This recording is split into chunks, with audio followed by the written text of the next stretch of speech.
ದೇಶದಲ್ಲಿ ಅರಣ್ಯದ ಪ್ರಮಾಣ ಕಡಿಮೆಯಾಗ್ತಿದೆ. ಪ್ರಕೃತಿ ಸಮತೋಲನದ ರಕ್ಷಣೆ ಎಲ್ಲರ ಕರ್ತವ್ಯವಾಗಿದೆ ಅಂತ ಶಾಸಕ ಸಿಎನ್ ಬಾಲಕೃಷ್ಣ ಹೇಳಿದರು.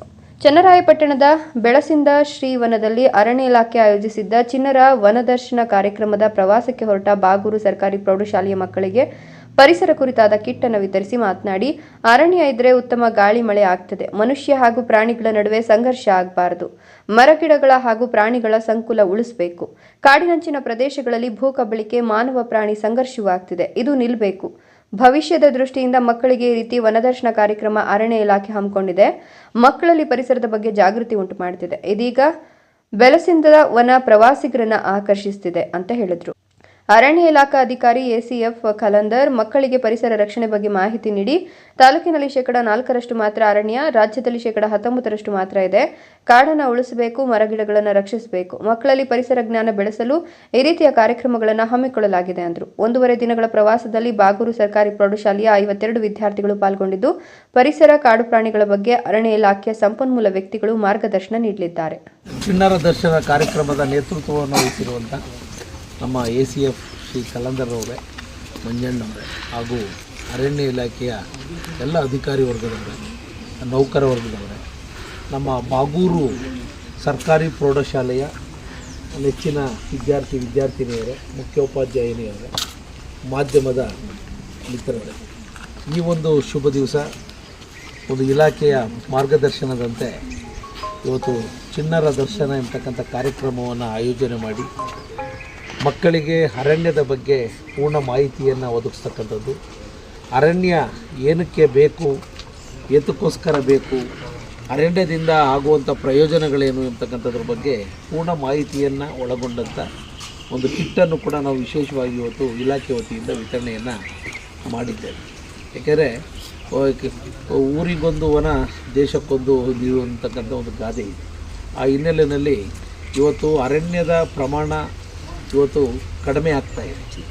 ಆ ಒಂದು ಮುಂದಿನ ದಿನಗಳಲ್ಲಿ ಈ ಒಂದು ವಾತಾವರಣವನ್ನು, ಈ ಹವಾಮಾನವನ್ನು, ಒಂದು ಸಮತೋಲನವನ್ನು ಕಾಪಾಡಬೇಕಾದ್ರೆ ಅರಣ್ಯವನ್ನು ಸಂರಕ್ಷಿಸ್ತಕ್ಕಂಥದ್ದು ನಮ್ಮೆಲ್ಲರ ಒಂದು ಜವಾಬ್ದಾರಿ ಮತ್ತು ಕರ್ತವ್ಯ. ಈಗ ಎಲ್ಲೋ ಒಂದು ಕಡೆ ಅಭಿವೃದ್ಧಿ ದೃಷ್ಟಿಯಲ್ಲಿ 2 ಗಿಡಗಳನ್ನು ತೆರವು ಮಾಡಿದರೆ 10 ಗಿಡಗಳನ್ನು ನೆಡುವಂಥ ಒಂದು ಪ್ರಕ್ರಿಯೆಯನ್ನು ನಾವು ಬೆಳೆಸ್ಕೊಳ್ಳುವಂಥದ್ದು ನಮ್ಮೆಲ್ಲರ ಜವಾಬ್ದಾರಿ ಮತ್ತು ಕರ್ತವ್ಯ. ಏಕೆಂದರೆ ಇವತ್ತು ಅರಣ್ಯ ಇದ್ದರೆ ಮಳೆ ಹೆಚ್ಚಾಗ್ತದೆ, ಅರಣ್ಯ ಇದ್ದರೆ ಉತ್ತಮವಾದಂಥ ಗಾಳಿ ಸಿಗುವಂಥದ್ದಕ್ಕೆ ಅವಕಾಶ ಆಗ್ತದೆ. ಇವತ್ತು ಪ್ರಾಣಿ ಸಂಕುಲಗಳನ್ನು ಉಳಿಸ್ತಕ್ಕಂಥದ್ದಕ್ಕಾಗ್ತದೆ. ಇವತ್ತು ಪ್ರಾಣಿ ಮತ್ತು ಮಾನವರ ನಡುವೆ ಇವತ್ತು ಸಂಘರ್ಷ ಇವತ್ತು ಹೆಚ್ಚಾಗ್ತದೆ. ದಿನನಿತ್ಯ ನಾವು ನೋಡ್ತಾ ಇದ್ದೇವೆ. ಇವತ್ತು ಚಾಮರಾಜನಗರ ಭಾಗದಲ್ಲಿ ಹುಲಿ, ಚಿರತೆಗೆ ಜನರು ಇವತ್ತು ಸಾವನ್ನು ಅಪ್ಪುವಂಥ ಸ್ಥಿತಿ ನಿರ್ಮಾಣ ಆಗಿದೆ. ಕಾರಣ ಏನಪ್ಪ ಅಂದರೆ ಇವತ್ತು ಕಾಡಂಚಿನ ಪ್ರದೇಶಗಳಲ್ಲಿ ಇವತ್ತು ರೆಸಾರ್ಟ್ಗಳನ್ನು ಇವತ್ತು ಯಾವ ಕಾರಣದಿಂದ ಕೊಟ್ಟಿರ್ತಾರೋ ಗೊತ್ತಿಲ್ಲ, ಅನುಮತಿ ನೀಡ್ತಾ ಇದ್ದಾರೆ. ಅಲ್ಲಿ ಭೂ ಕಬಳಿಕೆಯೂ ಕೂಡ ಆಗಿರ್ತಕ್ಕಂಥ ಪ್ರಕರಣಗಳಿದ್ದಾವೆ. ಏನಾದರೂ ಕೂಡ ಫಾರೆಸ್ಟ್ ಡಿಪಾರ್ಟ್ಮೆಂಟಲ್ಲಿ ಇದ್ರ ಬಗ್ಗೆ ಹೆಚ್ಚು ಇದು ಮಾಡೋಕ್ಕೆ ಹೋದರೆ ಅದು ಡೀಮ್ಡಲ್ಲಿಲ್ಲ, ಮತ್ತೊಂದಿಲ್ಲ ಅಂತ ಅವ್ರಗಳ ಬಗ್ಗೆಯೂ ಕೂಡ ಒತ್ತಡಗಳಲ್ಲಿ ಇರುವಂಥ ಸ್ಥಿತಿ ಇವತ್ತು ನಿರ್ಮಾಣ ಆಗ್ತಾಯಿದೆ. ಆ ಹಿನ್ನೆಲೆಯಲ್ಲಿ ಇವತ್ತು ಅರಣ್ಯ ಇಲಾಖೆ ಇವತ್ತು ವಿಶೇಷವಾದಂಥ ಕಾಳಜಿಯನ್ನು ಇಟ್ಟುಕೊಂಡು ಗಿಡಗಳನ್ನು ನೆಟ್ಟು ಬೆಳೆಸುವಂಥ ಪ್ರಕ್ರಿಯೆಗೆ ಇವತ್ತು ಆದ್ಯತೆಯನ್ನು ವಿಶೇಷವಾಗಿ ನೀಡ್ತಾ ಇದ್ದಾರೆ. ಇವತ್ತು ಮಕ್ಕಳಲ್ಲೂ ಕೂಡ ಇವತ್ತು ಜಾಗೃತಿ ಮೂಡಿಸುವಂಥ ಅವಶ್ಯಕತೆ. ಏಕೆಂದರೆ ನಮಗೆ ಈಗ ಸಿಕ್ಕಿರ್ತಕ್ಕಂಥ ಕಾಲ ಒಳ್ಳೆಯ ಕಾಲ. ಮುಂದಿನ ಭವಿಷ್ಯದ ದೃಷ್ಟಿಯಿಂದ ನಾವು ಹೆಚ್ಚಿನ ಗಮನವನ್ನು ಹರಿಸ್ಬೇಕಾಗಿದೆ. ಅವ್ರಿಗೋಸ್ಕರನೇ ಹರಿಸ್ಬೇಕಾಗಿದೆ ಮುಂದಿನ ಜನ್ರೇಷನ್. ಈ ಒಂದು ಸಂದರ್ಭದಲ್ಲಿ ಇವರು ನಮ್ಮ ಏನು ಭವಿಷ್ಯದ ವಿದ್ಯಾರ್ಥಿಗಳು ಗ್ರಾಮಾಂತರ ಪ್ರದೇಶದಲ್ಲೂ ಕೂಡ ಇದರ ಬಗ್ಗೆ ಜಾಗೃತಿ ಮೂಡಿಸುವಂಥ ನಿಟ್ಟಿನಲ್ಲಿ ಗಮನವನ್ನು, ಚಿರತೆಗಳ ಜಿಂಕೆಗಳನ್ನ ಇದನ್ನು ಕಡಿಮೆ ಇಟ್ಟಿರುತ್ತೆ, ಒಂದು ಹಂತದಲ್ಲಿ ಇಟ್ಟಿರುತ್ತೆ.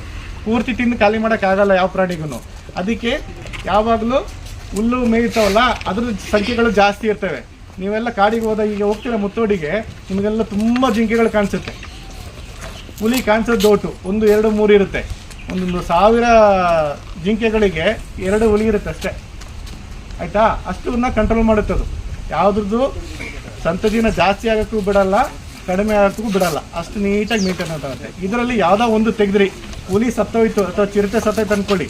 ಈಗ ನಿಮ್ಮದು ಚಿರತೆ ಏನು ಮಾಡುತ್ತೆ ಅಂತ ಹೇಳಿದ್ರೆ, ಕಾಡಂದಿ ನಿಮ್ಮ ತೋಟಕ್ಕೆಲ್ಲ ಬರುತ್ತಲ್ಲ ಅದನ್ನು ಹಿಡಿದು ತಿಂತವೆ.